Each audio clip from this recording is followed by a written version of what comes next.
Magandang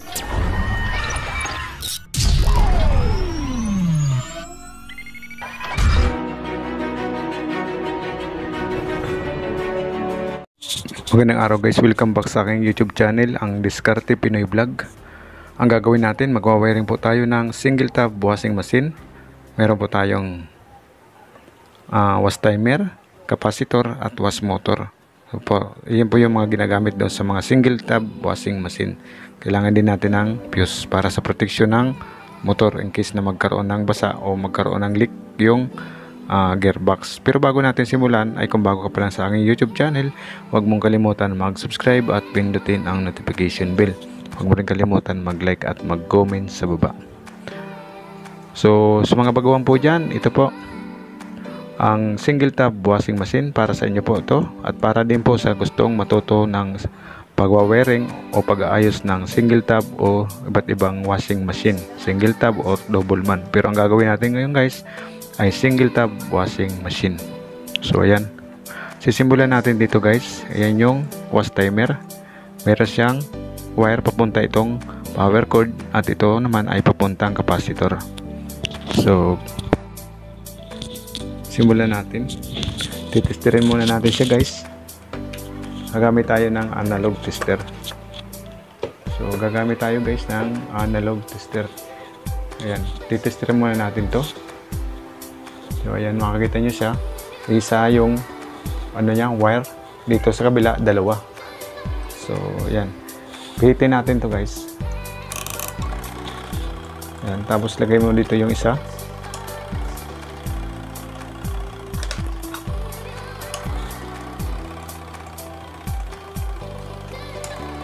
Kung nakikita nyo guys yung yung analog tester, may deflection. Ibig sabihin gumagalaw yung needle pointer. So sa kabila naman tayo, sa kulay blue. Ayan. So ayan, ganyan guys yung titester ng timer. Pag gumalaw siya, okay. Nakikita niyo siya guys, gumagalaw. So lilipat naman tayo sa capacitor tester. Sa capacitor, ito yung capacitor guys. Meron siyang 10 microfarad. Ito yung capacitance niya, 10 UF. Karamihan guys yung mga ginagamit sa single tab washing machine, kahit sa double, ang ginagamit ay 10 UF. So gagamit tayo ng analog digital tester na meron siyang reading para sa mga capacitor. So readingin muna natin dito, o titesterin muna natin. Kailangan ang reading nito guys ay 10 UF. Meron siyang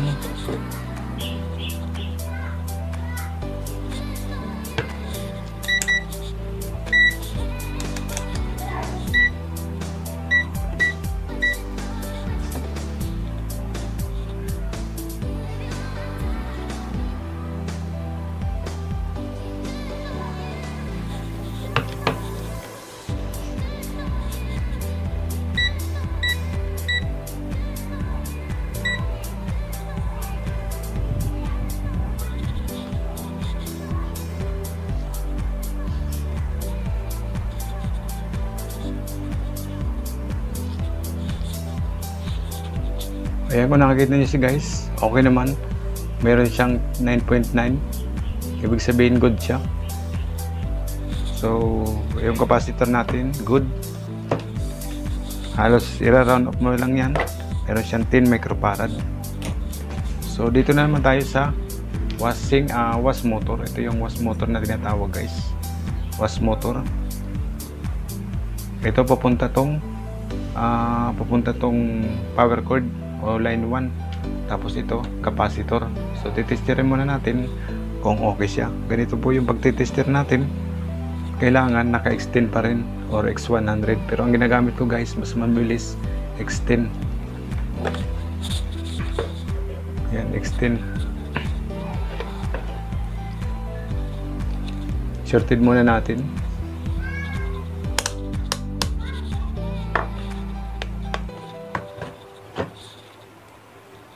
So ayan, gumagalaw yung may deflection yung ating tester. Simulan natin dito guys. Ayan. Tapos dito. Meron siyang reading na to. Kung nakakita siya, may 2 siya. 2 times 10, 20. Tapos sa kabila naman, ganun pa rin, 2 ohms. So, ibig sabihin, meron siyang 20 ohms. So, ang gagawin niyo guys, ililipat nyo lang sa kabila. Magiging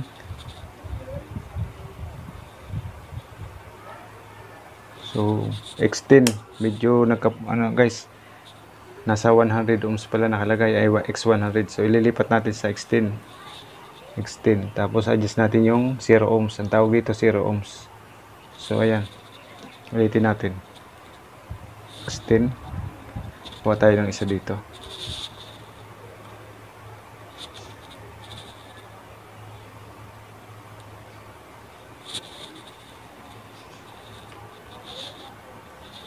Ayan guys, nakikita nyo meron siyang 1 dito, 10 times 1, 10. Tapos sa kabila naman may 1. Ibig sabihin nyo guys, ang parehas niya 10 ohms, 10 ohms. Tapos ililipat mo lang siya, meron siyang 20 ohms. Minsan nagkaka-problema tong ano ko, tester. So ayan guys, ipa-plus nyo lang to. Yan, a-plus nyo lang yan. Pag na-plus nyo yan, ang magiging ano niya, tawag dito, line 1, ito yung mapupuntang power cord. So ngayon, i-wiring na natin. Una natin guys i-wiring ay yung para sa capacitor. Kung nakakita nyo siya, yan yung dalawang yan, para sa capacitor at para doon sa watt motor. Unang-una, kukuha tayo ng isang piraso dito galing sa capacitor. Kukuha tayo ng isa dito galing sa timer. Ayan guys, was timer. Tapos kukuha din tayo dito galing sa was motor. Ito yung was motor.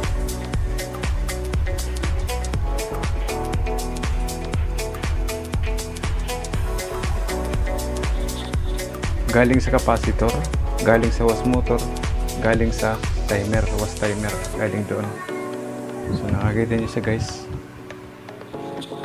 Ganun din, kagaya ng ginawa natin kanina, kukuha tayo dito. Isa sa was motor, isa sa capacitor, isa sa was motor, at isa rin uli doon sa timer. So yan, tigi-isa lang siya guys, parehas lang yung ano niya, connection. Tigi-isa din.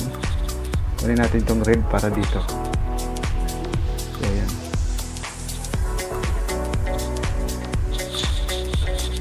So yan guys, makikita nyo siya galing sa capacitor, sa was motor, tapos sa timer. Ayan. Tapos ganun pa rin ito, was capacitor sa papuntang timer at papuntang was motor. So nagawa na natin guys, nalagyan na natin to tig-isa. Ang gagawin naman natin, papuntang power cord.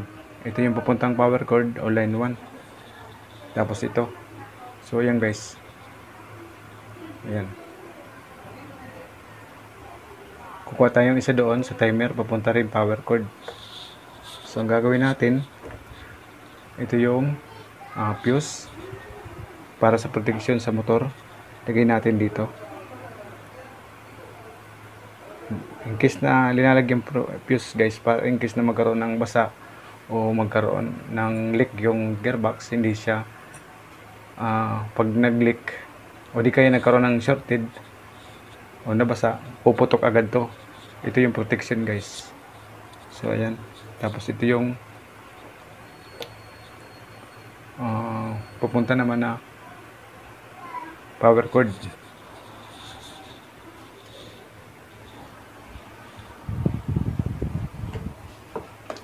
Meron na rin ulit dito guys na hinanda ang power cord. Ito yung power cord na sinasabi ko, papuntang saksak o doon na mismo papuntang 220 volts. So ikakabit na natin to guys. Ayan, kabit na natin siya.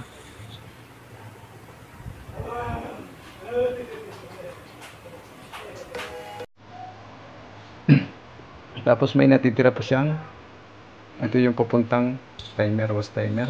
So kunin natin at ilalagay natin dito.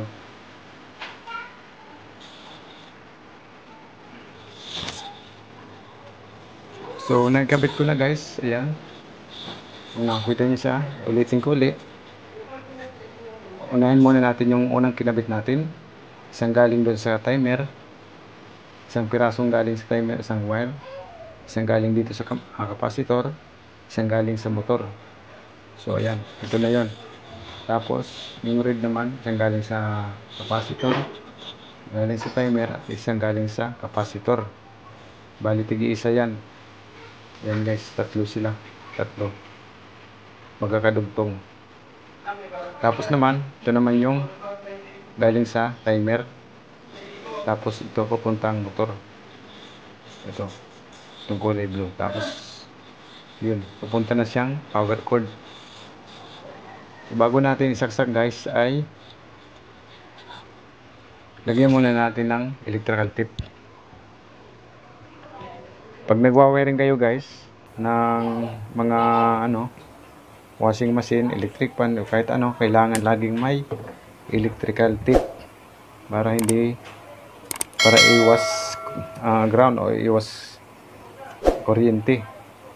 Baka mahawakan nyo o di kaya magkaroon ng shorted. Kailangan guys laging may electrical tape. So yan.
So ngayon guys, nalagyan na natin ng electrical tape. Ang gagawin naman natin ay titesterin natin ng analog tester.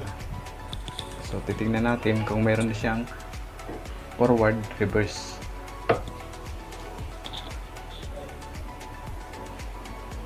Gagamit ulit tayo guys ng analog tester. So ayan. Pihitin natin yung was timer. Pihitin muna natin. Tapos lagay natin yung power cord sa test probe.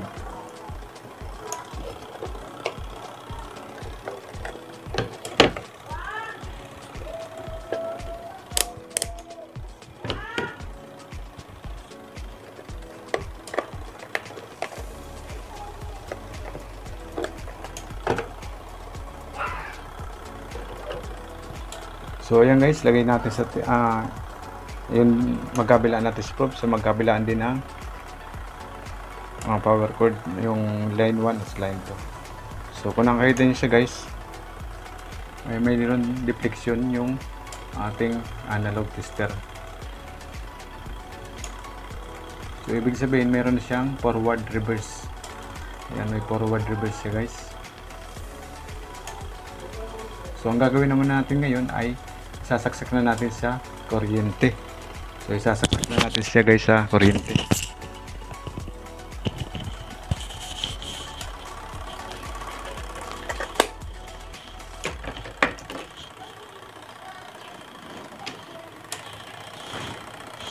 So ayan guys, saksak na natin siya sa kuryente.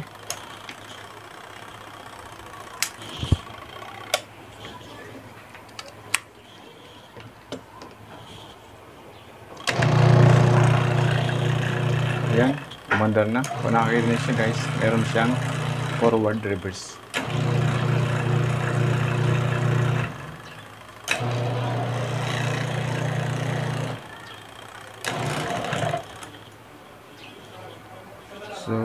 okay na siya guys. Hanggang dito na lang ang aking video. Pero bago natin tapusin ay may nakalimutan ako. I-wiring ko lang tong diagram. Ayan. Kung nakita nyo guys, meron siyang timer, capacitor.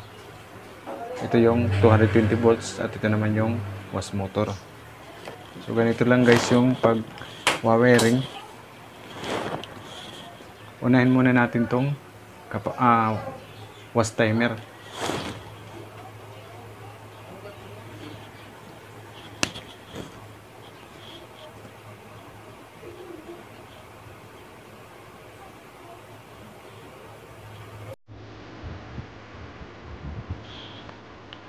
Pasensya na guys yung drawing ko o yung paggagawa ko ng diagram kasi medyo mahina talaga ako sa lettering. So ayan.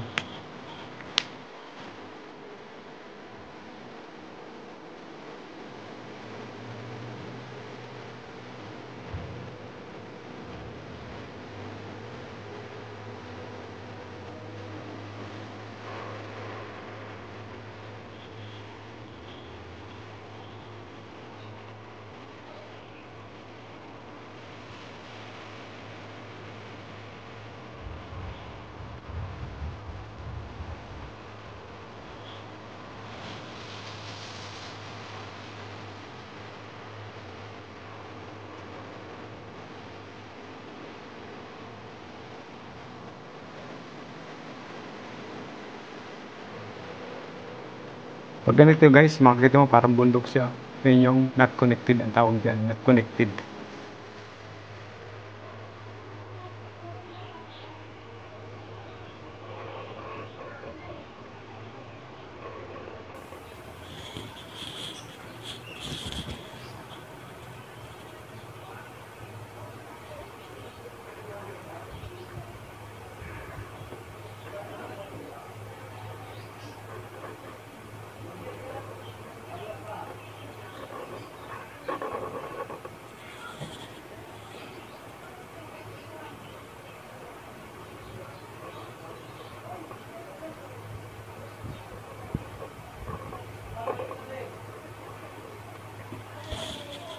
Bali itong parang is na to guys, ito yung fuse.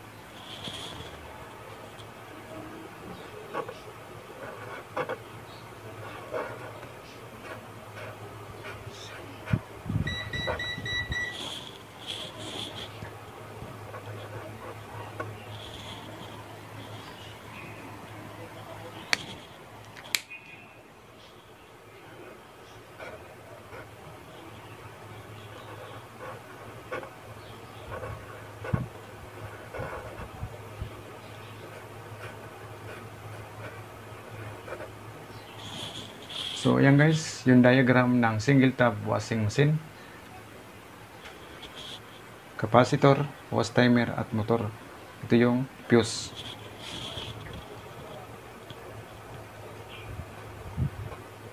Ito yung fuse.